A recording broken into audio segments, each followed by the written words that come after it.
But gradually the different machines came in. One was what they called a wrecking machine. That was of course, for the hay as well. It would make the horse drawn, of course. It would roll the hay into what they called rahines, or long rays. And the practice was, when the hay was freshly cut or green, people would make what they called grass cocks, with the two-prong fork, just tiny little mounds.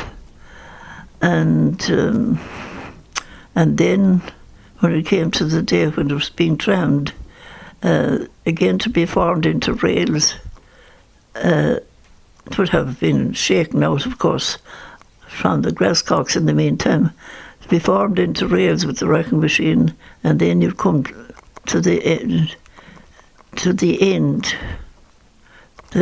of the rail. There was a seat, of course, on the middle of the machine, overhead, and a lever, so that you came to the end of the machine, of the rail, let down the teeth, and draw the rail into where the point where the tram was being made.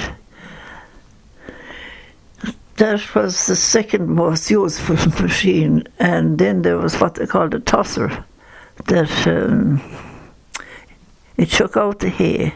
It revolved with all these teeth in it, and they just revolved around and shook the hay.